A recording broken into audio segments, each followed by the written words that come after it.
1 2 3 4 урагштай байна.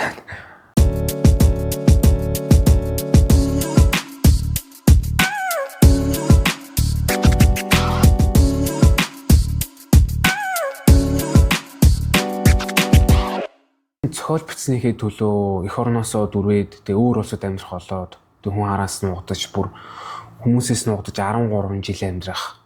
Тэгээ цохол бичснийхээ төлөө бүр цаазын яал сонсох. Цохол бичснийхээ төлөө хин нэгэнд хутгалуулна гэхээр айгүй аимшигтэй сонсогдож магадгүй. Гэхдээ энэ хүн бол үнэхээр яг болсон.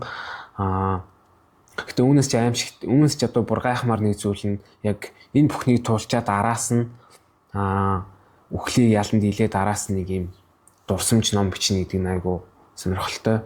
Тэгээ өнөөдөр дуйлант зохиолч Салмон Рушдигийн Хутга гэдэг энэ номын талаар ярина.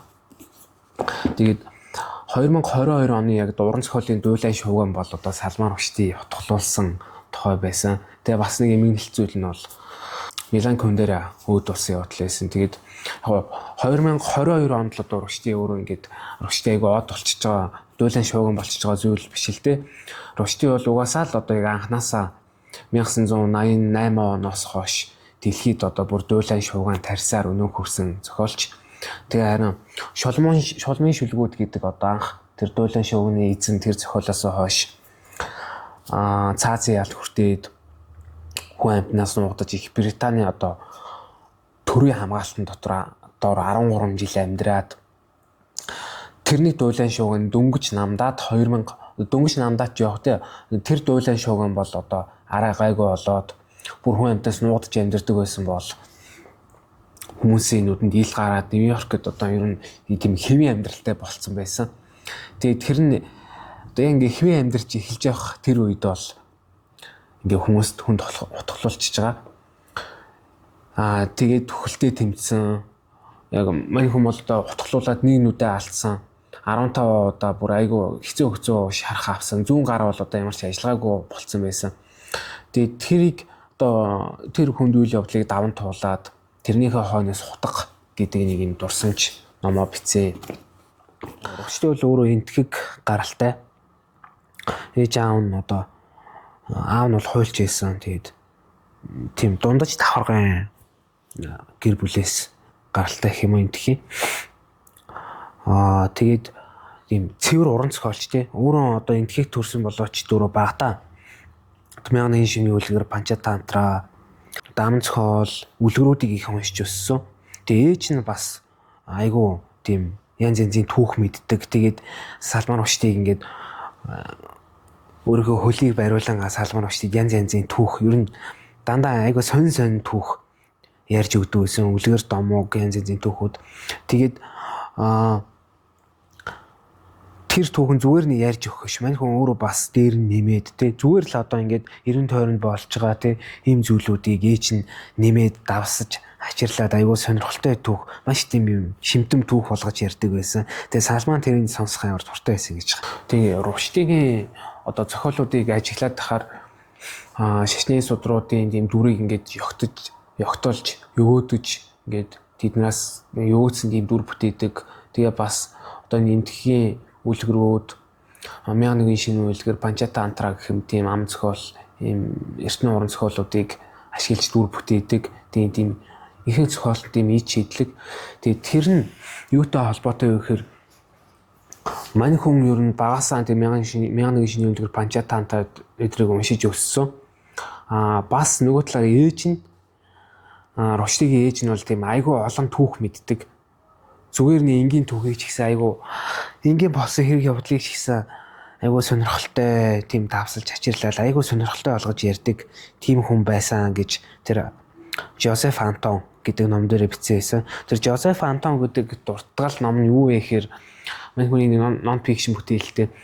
Мань хүн одоо Их Британий төрийн хамгаалтын дотор доор 13 жил амьдрахтаа нэрээ сольж амьдэрсэн хуурамч нэрээр Жозеф Антон гэдэг нэрээр амьдэрсэн. Тэгээ Жозеф Антон гэдэг яагаад энэ нэрийг сонгосон бэ гэхээр тий уг нь бол мэдээж айгүй олон нэр байгаа шүү дээ. Ямар ч одоо нэр өгж болохоор байсан. Тэгээ энэ нэрийн задаргаанд одоо товчлон энэ нэр утга учир нь бас яагаад ийм нэр өгсөн бас айгүй юутай сонирхолтой. Жозеф Конрад буюу одоо харанхуйн зүрх гэдэг тэр зохиолыг бичсэн алдартай зохиолчийн Жозеф гэдэг нэрийн эхний хэсэг. Антон гэдэг нь болохоор Антон Чеховын Антон байгаа. Оросын алдартай зохиолч Антон Чехов. Тэгээд маань хүн Жозеф Антон гэд нэр өгсөн юм билээ. Тэгээд ээж нь тийм айгүй сонирхолтой түүх ярьж өгдөг байсан. Хөлөө бариулж гад салмаар өчтөөр хөлөө бариулж байгаа л тэгэл янз янзын түүхүүд ярьж өгдөг. Маань хүн тэрийг бас айгүй сонсох дуртай байсан. Тэгээ бүр сүлд одоо Satanic Verse-ийн тэр дуулан шууган зам уу тэр намцсан үед нэг удаа ээж нь одоо би чам дахиж ийм одоо юм түүхүүдийг ярьж өгөхгүй энэ сонирхолтой ийм түүхүүдийг ярьж өгөхгүй би ярьдаг чи номдоо бичдэг тэгээд би хэрэгт ундаг одоо би чамд юуроос ярьж өгөхгүй гэж хэлсэн гэсэн.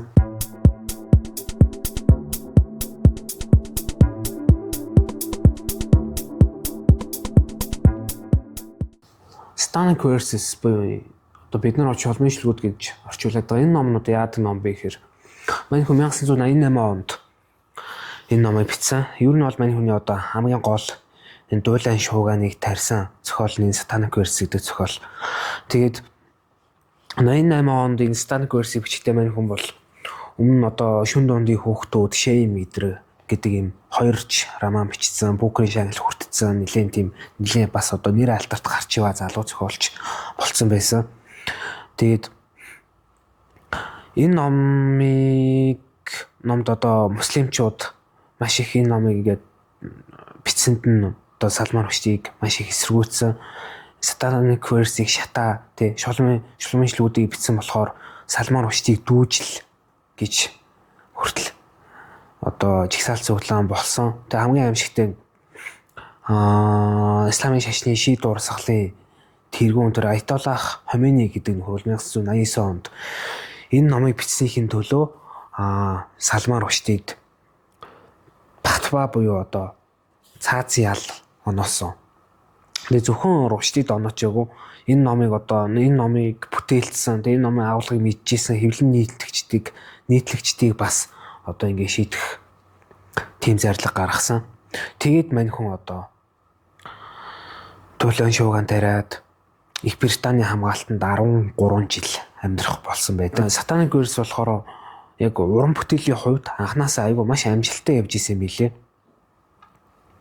1988 онд яг хэвлэгт нь одоо Wiley гэдэг агентлын захирал Эндрю Wiley гэдэг нөхөр одоо Салман Рушдитэй бүр хөөцөлдөн байраа явсаар байгаад энэ номынхны эрхийг аваад Пингвин хэвлэлийн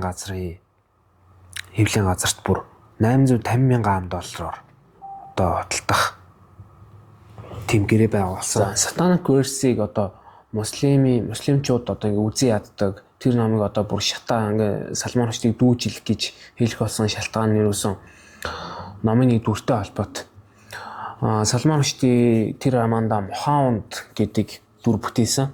Тэр дүр нь бол одоо исламын шашны иш үзүүлэгч Мухаммедийн архетип маягийн тийм дүр. Тэгээд исламын шашинтнууд бол Мухаммед иш үзүүлэгч бол зөвхөн Бурхны үгийг дамжуулдаг. Тэгээд тэр үг бол одоо ингээ ариун Коран судрна гэж үздэг. Гэтэл нэг зөрчилтэй одоо тухайн шашинтны зөрчилтэй домог байдаг нь юу вэ гэхээр Мухаммед одоо зөвхөн шашны үгийг дамжуулахаас гадна нэг удаа одоо тэр эмэгтэй бурхтын дамжуулсан нэг тийм шат шүлгийг одоо нэг удаа дамжуулсан гэж үзээд байгаа. Тэгээ тэр шат шүлгийг бол одоо ингээ Коран судраас хассан.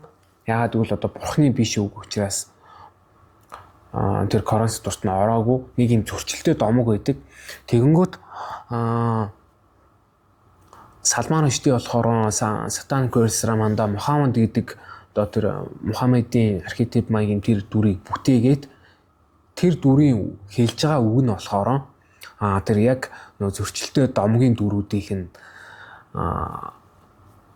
үг болж таарад идэг. Яг нэг иймэрхүү шашны үзэл баримтлалаас болоод одоо Салман Рушдиг бол муслим шашинтнууд, муслимчууд, исламын шашинтнууд, муслимчууд ингээд үзэн ядсан. Австралид бол уран зохиолын наадамд оролцохоор билүү дээ. Онгоцон сууж тэгэхдээ тэр түүхүүд бол Архад тэнгэр Габриэлийн амьдралын үе шатууд нийлээд нэг л ном юм байна гэдгийг ойлгосон. Мөн гол дүрийг нь Габриэл Пришта гэж нэрлэхээр шийдсэн. Габриэл нь Габриэл, Пришта нь тэнгэр гэсэн үг. Ийм л юм босондоо хэнийг ч гомдоох, доромжлохыг хүсээгүй. Нэг роман бичгийг л хүссэн төдий. Үнэн хэлэхэд шулмын шилгүүдийн тухай дахиж хизээж ярихгүй бол баярлахсан. Гүжир хөрдлөгийн бай болсон хөөрхийн ном минь. Хизээ нэгэн өдөр тэр ном түүнийг өрдүүлсэн зохиогч хоёр дахин эргчлөөтэй болж магадгүй. Тэгээ хутаг гэдэг энэ номд бол тэр хүртэл одоо шулмын шилгүүдээс хойш өнөө хүртэл 22 оныг хүртэл те хутаг гэдэг энэ номыг гартал ерөөсөө Салман Рушдиг ерөөсөө хүмүүс нэг тийм дуулаантай зохиолч те маш дуулаантай баг өөрөө тийм дуулаан шуугныг бүтээдэг тийм зохиолч зүгээр л юм дуулаан шуугантай тийм галзуу гэдэг тийм нэр зүүцсэн байсан.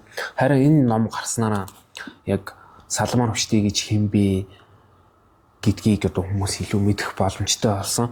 Зохиолчдыг бид нар нэг тийм зохиолч амьдрал гэхээр нэг тийм айгуу одоо ид чидтэй одоо онцгой содон гэж бодоод идэг. Гэтэл яг энэ номыг уншихаар ингээд одоо жишээлбэл Салман Рушди өөрөө бүр ингээд дэлхийд одоо ингээд энэ саяхан ярьсан хэрэг явдлуудаас болоод за мөн одоо бичсэн зохиол бүтээлүүдийн алдар нэрээр ингээд дэлхийд гарцсан айгу алдартай зохиолж байгаа шүү дээ.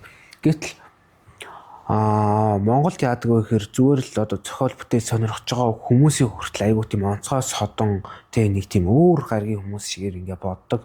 Гэтэл энэ хутаг гэдэг одоо энэ дэлхийн алдартай зохиолчийн өөрийнхөө тухай бичсэн номыг ч гэсэн номыг ингээд харахад зохиолч амьдрал бол одоо бусд хүмүүстэй л тий адилхан энгийн амьдрал байдаг. Харин яг тэр бүхнээс тийм энгийн амьдралаас хэрхэн одоо тийм онцгой содон тийм зохиол бүтээлийг бичсэн болоо гэдэг асуулт яаж бичсэн бэ гэдгийг мэдэх одоо тийм боломж энэ номоос гарч ирж байгаа. Тухайлбал Номынхон Шотоко гэдэг институт руу явахдаа юу яасан юм бэлээ?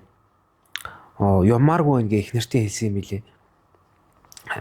Гэхдээ яагаад явсан бэ гэхээр манай гэрээ агаарч явалтын систем тэр чигтээ бүр ингээд муутчаад тэрийг одоо ингээд солихоос гарахгүй байсан юм аа. Тэгээд одоо юунд тэгээд тэр илтгэлийг тавиад бас өөх мөнгө төгрөн ч гэсэн дайжгүй байсан. Тийм болохоор тийш явж илтгэлээ тавиад за ирээд бас агаарч явалтын хоолой молоо засын масын одоо маш энгийн шалтгаантай нэг шалтгаан. Салман Рушдиг одоо шиддет реализмын хамгийн том төлөөлөгчдийн нэг гэж үздэг. Тэгээд тийм одоо шиддет реализмын гол төлөөлөгч зохиолч юу бичнэ гэдэг нь одоо дурсамж юм баримтат бүтээл бичсэн бас сонирхолтой. Тэнгүүт юу тийм одоо дурсамж номууд ч нэг талаараа нэг тийм юу байдаг та. Өнгөрсөн рүү чиглэсэн, өнгөрсөн та тэгсэн ингэсэн гэж явдаг. Гэтэл энэ хутаг гэдэг ном бол айгу уйтхааргүй нэг шалтгаан нь Салман Рушдийн дурсамж гэдэг ийм баримтат ном бичгтээ өөрөө уран зохиолын бүтээлийнхээ дээр арга барилыг оруулж өгсөн байна. Тухайлбал одоо ингээд энэ ном дээр явж байгаа л эхлээл за Шотоко институтын тайзнаа гараад утгалуулсан гээл те. Юу болсон бэ гэл тэр тухай ярьж байгаа. Маш өндөр юм хай левлээс эхлэе те. Утгалуулахаас өмнөх амьдрал ямар байсан бэ те. Тийшээ яваад цаг хугацааны шилжилт хийж байгаа нэг талаараа те. Хүмүүс мэдээж одоо энэ нь болохоор уран зохиолын нэг юм арга байгаад байгаа юм л та. Одоо өгүүлэгч зохиолч өгүүлэгчээрээ дамжуулаад өгүүлэгтээ уншигчдад бүх мэдээллийг өгчдөг. Тэ? Одоо ийм болсон шүү. Энэ залууга хойш ингийн шүү гэд. Яг тэрэн шиг Салман Рушди энэ түүхээ зүгээр нэг бичлэгүү те ингээ утгалуулсан тухайн нэг юм түүх ингээ түүрний дээлгүү эхлээд утгалуулсан те. Ингээд юм болцсон. За харин энэс өмнөх амьдрал руу гэж шилжиж байгаа. Тэнгүүд зохиолч одоо уншигч одоо ингээ нууцыг мэдчихэж байгаа байхгүй. За утгалуулсан те. Тэгтээ утгалуулах хүртэл амьдрал юу болов? Амьдрал ямар байсан юм бэ гэд. Тэнгүүд энэ нь болохоор өөрөө яг нэг тийм айгу уншигчийг уйд байхгүй айгу гоё арга болчихж байгаа. Хутаг гэдэг нэрийг өөрөө манайхаа өөрөө бас айгу олон талаас нь ашигласан. Хутаг гингүүтэл одоо бид нар магадгүй одоо юу Салман Рушдиг утгалуулсан юм ийж байгаа. Тэр тухайл гээд Тэр тухайн ном мэ гэж бодож магадгүй. Гэтэ энэ бол хутга гэдэг энэ үгийг аюу олон талаас нь мэнхөө харуулсан. Жишээлбэл хил бол хутга тий. Одоо ингээ амьдрал одоо харах нүднийхээ нэгийг ч гэсэн алдсан, нэгийг алдсан ийм хэцүү үед ч гэсэн өргөжүүлэн бичиж олдог. Хичнээн хэцүү зүйл болсон ч одоо тэр зүйлийн эсрэг би уран бүтээлээр тий ингэж хариу барина. Тийм болохоор хэл бол нэг талаараа ингээд үзэл санаагаа илэрхийлэх хутга, өөрийгөө илэрхийлэх хутга гэсэн санаа байгаа. Нөгөө талаар бас хутга аюугай хайрын түүх. Одоо юу гэдэг 1988 оноос хойш хүмүүс бол Салман Рушдигийн одоо ихнэр хувийн амьдралын талаар нэг их мэдээгүй байсан баг. Яг гоо Жозеф Антон гэдэг ном маань өөрөө бичсэн. Тэр номоос бусдаар бол одоо яг тийм Салман Рушдигийн хувийн амьдралыг нэг их тийм мэдээгүй. Тэгээд Салман Рушди энэ номдоо Элиза гэдэг эхнэрийнхээ тухай энэ ном бол Элизагийн одоо энэ номын ихэнх хувийг эзлэх ихэнх хувийг бол одоо Элизагийн тухай Элиза Рушди хоёрын хайрын түүх эзлэн эрт месийг одоо гэж сурсан хайрын түүх гэж байгаа. Манайхан бидээ одоо 15 удаа утгалуулад тэгээ нүд болоод баруун нүд бол ерөөсөө ажиллагаагүй одоо ингээ хараагүй болсон. Тэгээ 100 гар бас хөдөлгөөнгүй. Яг тийм өхлөөд үед одоо хорвоо ертөнцид амьдрах шалтгаан юу болд юм бэ? Хүмүүсийг юу авард юм бэ? Гэхээр яг хайр байсан байж таарч байгаа. Тэгээд Элиза гэдэг нэмэгтэйтэй баг одоо 70 настайдаа очирсан. Энэ ном дээр тэгэл амар гоё тийм Элизагийн тухай бишгтэй аюу гоё хайрын түүх явдээ. Бүр үнэхээр арманчи хайрын түүх. Тэгээд одоо хизээний хайрын түүх юм болоо бүр залуугийнхаа одоо явдлыг ярьж индэ гэж бодсон чи яг 70 настай үеийн тийм дурлалын талаар ярьсан байсан. Дулаахан саруулхан үдэшт бол гадаа гарч хотын гэрлийг ажиг хэмээн би түүнд санал тавьж тэр замжлан алхлаа. Саяхан учирсан мөсгүйгээ даган алхахдаа би өнгөж авахаа гоо үцэглэнд нь автан сатаарад нэгэн чухал зүйлийг тодорхой хэлбэл гулсуур хаалганы нэг тал нь нээгдэхэд нөгөө тал нь хаагдгийг мартаж орхиод урдах замаа харах сөхөөгүй сэвэлцэл алхаж түүнтэй зэрэгцэн гарах гээд шилэн хаалга тас хийтэл мөргөж шал дээр тэрий хадан унчхав. Ёстой хөгийн ичгэвтэр явдал болсон. Өөд хаусын Маангийн сэтгэл нэртэй зохиол бий. Тэр зохиолын нэр чухамдаа миний эл явдалд төгс тохирох буй за. За мэдээч одоо Салман Рушди бол ганц хутгалуулсан зохиолч биш. Ийм одоо халдлага төрсөн зохиолч биш. Өмнө нь ямар зохиолч ийм халдлага төртөө юу болж исэн тухай баримтуудыг бүгднийг бас судлаад ингээд оруулсан байдаг. Тэгээ Иранд ч гэсэн өмнө бас нэг зохиолч ингэж хутгалуулж хийсэн юм билээ. Руштигийн тухай нэг одоо хүмүүсийн гайхдаг зүйл нь сонирхдаг зүйл нь юу гэхээр энэ нөхөр өөрөө шашинтай юм уу, шашингүй юм уу гэдэг асуулт. Тэгээ манайхан өөрөө энэ утга ном дээр ч гэсэн бичсэн байгаа. Би бол одоо яг юм шашин шүтдэггүй, ямар шашин шүтдэггүй. Одоо аливаа зүйлийг бүтээхэд одоо тийм гайхамшиг тий чи дээр бүтээч гэж юусоо бодож байгаагүй. Манай гэр бүлч тийм гэд хэлсэн байдаг.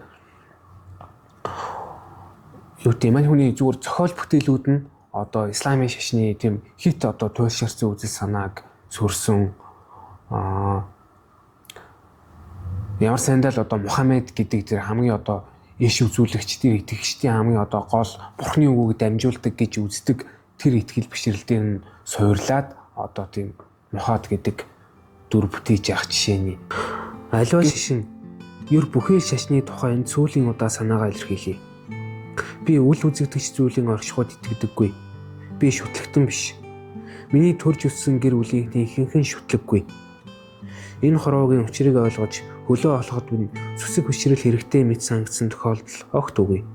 Хэдий тэмч олон хүний хувьд шашин ёс суртахууны хэм хэмжээ маш чухал зүйл шиг санагддаг. Энэ ном уншигчдыг одоо ингэ барьж байгаа тий уншуулж байгаа бас нэг одоо гол шалтгаан тэр Салман Рушдиг утгалсан гэдэг нөхөр хэн байсан бэ?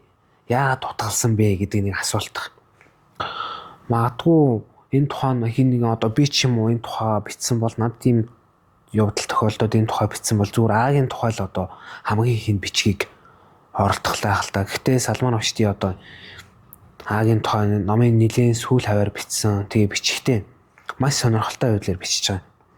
Мэдээж одоо ингээд яг тэр тайзан дээр 27 секундын хооронд одоо маш олон удаа ингээд бидээ шарах аваад тэгээд тэрнээсээ болоод бүр ингээд үхлүүд 1 жилийн турш баг ингээд үхэлтэй тэмцэж байгаа. Тэр хооронд бол одоо Атай тэр энэ зохиол дээр А гэж байгаа энэ юг утгалсан нөхрийг тэрнтэй бол уулзах юу байгаагүй. Боломж байгаагүй. Шүүх хурлын одоо процесс ч гэсэн маш удаа үргэлжилсэн. Тийм болохоор нэг талаараа бас яг энэ маш сонирхолтой байдлаар үүлээ гэж бодсон уу? Аатай зүгээр биеэр уулзаагүй төсөөллөөрөө уулзаж байгаа. Хамгийн одоо номын сүүлийн бүлэгт. Энэ бас л ингээд нэг тийм тий зохиолч уншигч бол одоо эхлээд юусоо бодож байгаа шүү дээ тий. За энэ тэр утгалсан нөхөр нь хэн байв? Тэрнтэй уулзаад одоо юу гэж ярих бол тий. Мэдээж тэрнтэй бол уулзч л таарна гэсэн хүлээлттэй байгаа. Гэтэл хамгийн сүүлд мань хүн бол төсөөллөөрөө ярьчихж байгаа. Тэгээ тэр төсөөллөөрөө ярьсан бас айгу нэг тийм одоо Салман Рушдигийн одоо энэ гол дуйлан шуугааны одоо үндэс их болсон тэр шашны үзэл баримтлалыг айгу ингээд тэр харилцан ярин дээрээ тусгаад өгсөн. Жишээлбэл одоо Мухаммед одоо бурхны хэл гэж юу юм те бурхан гэж чиний тухайд юу юм те чи одоо гэр бүлийн тухайд юм байсан мэстэй гэл нэг юм яг Шотокогийн шоронд хоёулаа ингээ төмөр ширээний хоёр талд сууж байгаа өөдөөсөө хард сууж байгаа ярилцж байгаа байдлаар ингээд ярилцсан тийм байдал нь айгуу сонирхолтой. 27 секунд боловч бид учрахын дайтай учралцсан шүү дээ. Чи үхлийн дүр туурч харин би амьдрал болсон. Тэгж үхэл амьдрал хоёр гүн гүнзгий сүлжилдсэн шүү дээ. Би бурханд үйлчлдэг учраас тийм зориг хөдөлсөн юм. Чи өвөндөө их итгэлтэй байна. Тэгэхээр бурхан чинь чамаар ийм үйлдэл хийлгэхийг хүсчтэй. Бурханы эсрэг зогсочод амьд явах хэрэггүй.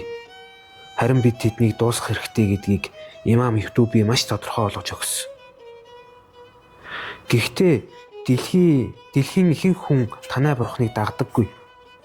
Хэрв тэд өөр бурханд үйлчилдэг, эсвэл ямар ч бурханд үйлчилдэггүй гэвэл та нар тэд бүгдийг хөнөх хэрэгтэй гэсэн үг.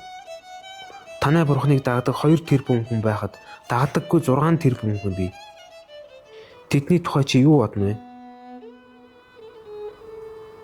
Байдлаас л шалтгаална. Ийм туйруулцсан арга барилууд нь энэ номыг зүгээр л нэг юм дурсамжийн ном биш. Айгуу сонирхолтой болгож өгч байгаа. Юу гэдэг ихчний одоо Салман Рушди өөрөө дуйлантай зохиолж тэгээс маш дуйлантай хэрэг явдал болсон. Гэлээгээд энийг бас энэ түүхийг бас зүгээр л тэр утгалуулсан түүхтүүдийг биччихвэл уншигчид айгуу сонирхолтой байх. Харин мань хүн одоо яг тийм жинхэнэ уран зохиолынхаа арга барилыг энэ дурсамж ном дээр оруулж өгөөд гэх мэт сайн ярьсанчлээ ийм зүйлүүдийг ийм байдлаар ингэ зохиомжилж өгсөн энэ номыг баш одоо шууртай болгож байгаа нэг зүйл. За Салман Рушдигийн бүтээлүүдээс гэвэл монгол хэлний Тагтаа аюулын газрын дур булаам гэдэг өгүүлгийн антологт хорвоо ертөнцийн хорогдох хорон гэдэг өгүүлэг нь багтсан байгаа. За бас орчуулагч Цэнгэл Флоренцийн шидэт гүнж гэдэг арманыг нь орчуулж гаргасан. За тэгээ хамгийн сүүлд Болор судар хэвлэлийн газар хутга гэдэг энэ дурсамж номыг нь орчуулж гаргасан. За одоо яг энэ хутгыг яг энэ үйл явдлын үед бол мань хүн Victory City Ялтын хот гэдэг армана яг хэвлэн нийтлэх тийм процесс дээр нь явжсэн. Тэр арман яг энэ номыг бичигдэхүүгээр гараад бас нэлийн бестселлер болсон. Хэрвээ үнэхээр одоо яг зохиолч амьдрал ямар үед юм бэ? Зохиол бичих, туурах тэр процесс ямар үед юм бэ гэдэг тухай одоо яг зохиолчийн тухай, зохиолч хүний тухай нэг тийм мэдмээр байвал тэр тухай сонирхож байвал энэ номыг уншиж болох юм. Нөгөө талаараа энэ бас тийм үхэлтийн нүрт тулаад одоо ер нь үхээд босч ирж байгаа хүн шүү дээ тийм. Тэгэхээр тэр нэг experience үхээд босч ирсэн хүн амьдралыг юу гэж харж байна вэ тийм. Эргээд одоо юу чухал байсан бэ? Амьдралыг хэрхэн эргцүүлж байна вэ гэдгийг сонирхож байвал бас энэ номыг унших хэрэгтэй. За мөн мэдээж энэ дээр Элизаг дуртахгүй байж болохгүй. Энэ бол нэг талаар амар гоё хайрын түүх. хайрын түүхийг сонирхож илүү ном унших хэрэгтэй. Аливаа нэг сэдвийг яаж олон талаас нь задлж олдог вэ? Хэрхэн зохиомжлж олдог вэ гэдэг туршлагын ном дээр бол зөндөө байна.